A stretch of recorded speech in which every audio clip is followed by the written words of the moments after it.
First thing I got to ask you, you were supposed to face Matt Mitrione. Instead, you got Jack May. That's a guy that you have a little bit of history with. How satisfying is it to face Jack May and you can kind of close that chapter out?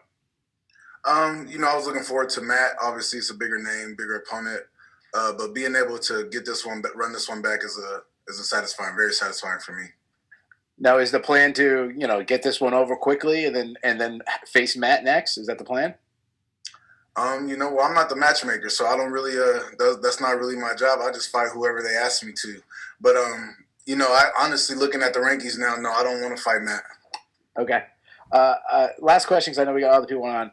Do you still follow the sport of wrestling? On any wrestling, I'm talking about the NCAA's, the Olympics, all that. Yes, I do. I'm actually flying straight from here to Texas to watch the finals. Oh, excellent. The reason why I asked you that, so that's perfect because you're going to be in the arena.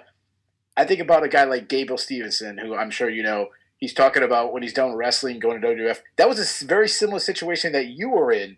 How do you convince a guy like him or just any of these wrestlers who might be ending their careers this weekend to jump over to MMA instead? I mean, I think it's all about your personality and what you're looking forward to. Obviously, if he wants to go to WWE, then he's looking at more of acting, not really trying to get in too much violence. You know what I mean? That might not just be his cup of tea to get punched in the face. So I think it's just all about how you look at the sport and really just the physical activity you want to put into it. That's WWE's acting, essentially. You know what I mean? You work out. It's a hard workout. I'm not taking anything away from those guys. They do train their asses off, but it's not the same thing as this. You know what I mean? Good luck to you, sir. Thank you. Simon Merrill, Behind the Grind. Mr. Tyrell Fortune, how are you today, my friend? I'm good. How are you?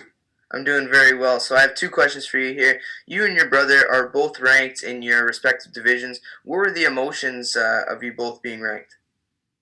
I mean, it's very satisfying for a little bit. You know what I mean? It's just like the beginning of where you want to start off at with your brother, just being ranked in the top 10. But it's not the final goal, So it's just a little bit more motivating to keep pushing and get to the top. So when we spoke a little while ago, you said you wanted to be just outside the top 10. I guess, were you happy where you were in your ranking?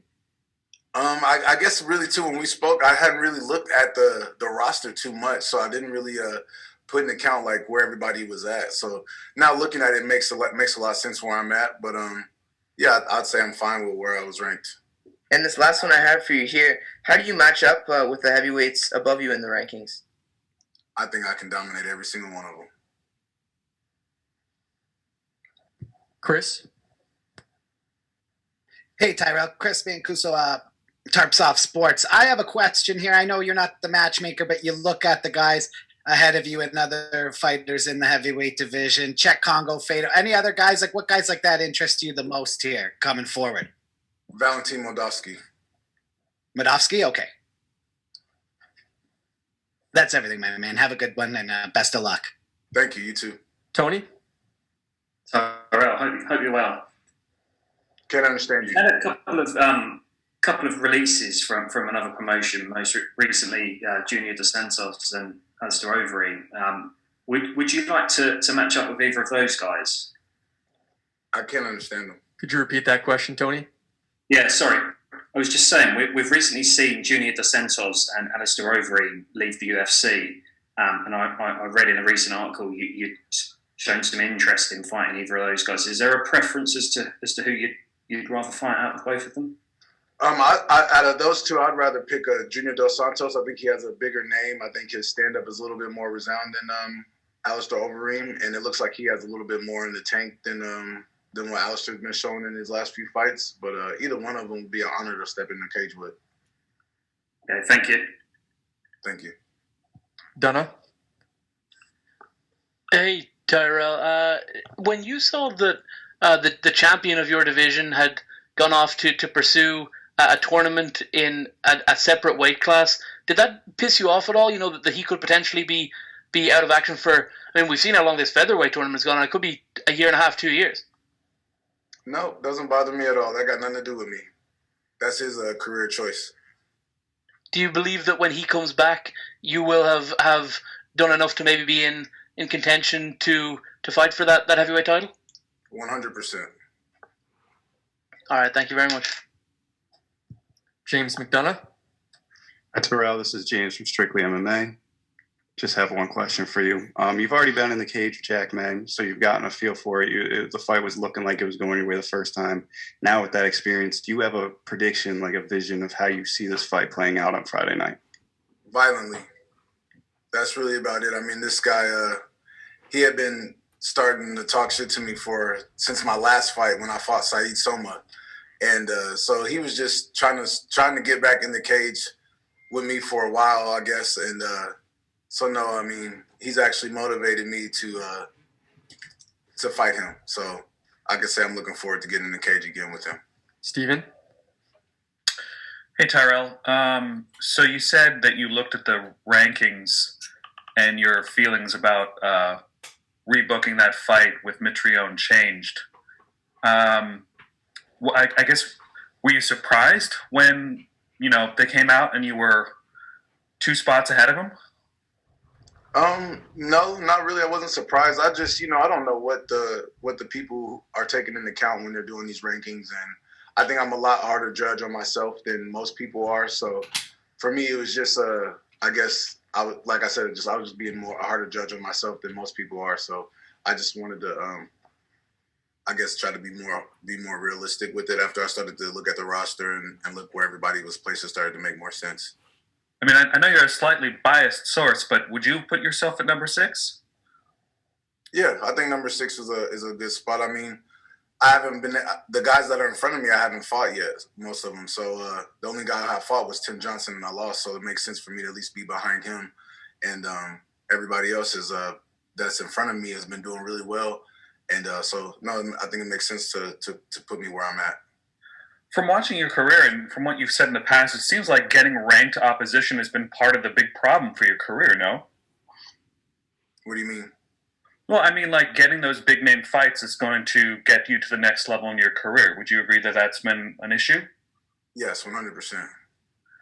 So see, having the rankings does put it in a better perspective, and it does give me a clearer sight of who I want to fight next and who to target after.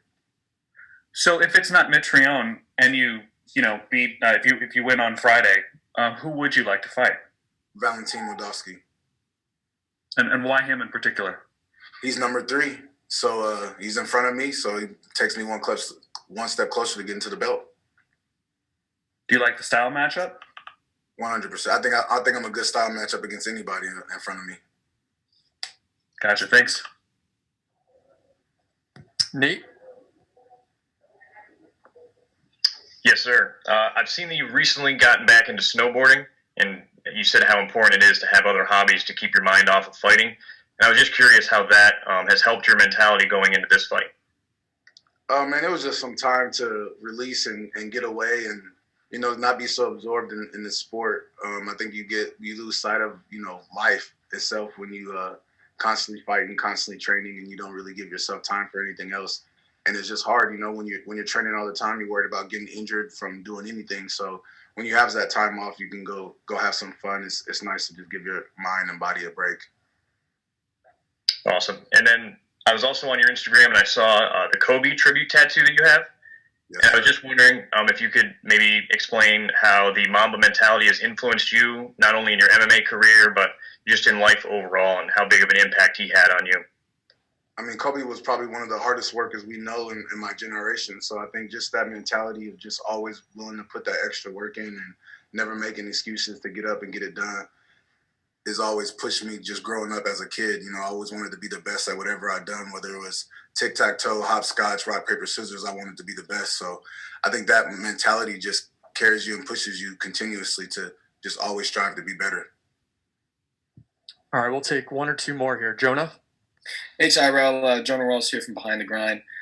We've seen lately fighters, mainly wrestlers, that fall in love with throwing their hands rather than, relying on the game plan that got them there. What are your thoughts on guys that do this and, fall short? I mean, you got to be willing to take a risk. I mean, this isn't wrestling anymore, so you got to be well-rounded. Eventually, you're going to find somebody who's going to be able to stuff, touch, takedowns, and wrestle just like you. So what are you going to do when that happens, when you can't get a takedown? You're going to have to fight. And if you haven't developed the skills and you aren't confident in your hands, then it's not going to be a good night for you. So I think I think every wrestler should take that chance and risk to get their hands better and focus on the boxing, because I've been wrestling since I was in the 3rd grade. I think it would be hard for anybody to really out wrestle me in the sport of MMA, because no one has the accolades I do in wrestling in the sport. So for me, it's just more of being more of a well-rounded MMA fighter. This isn't wrestling anymore. You got to learn how to fight. Last one, Ronald. Tyrell, man, how you doing? I'm doing good. How are you? Man, I can't complain. And man, you've been in Bellator since in 2016 through your growth, and now we look now at 2021. If you could look back at that Tyrell back then, what could you say has changed from that moment? The knowledge that I've obtained and the experience. I mean, the things that I've went through just through these last 4 years have been really good for me in a way. You know, I had an injury, 2 surgeries that I was out for a whole 11 months. I couldn't train. I got knocked out for the first time in my life. That really was a big wave for me. It carried on for a little bit, that more than I expected, but it was a good mental challenge for me to just get past that and work through that. And so it's just a lot of things that you learn about yourself and growth within the sport that I think that, you know, the Tyrell at first coming into the sport, I had no idea that this sport would present those challenges and, you know, would be that much work for me. But no, I think I love where I've ended up now in the last 4 years since I've started.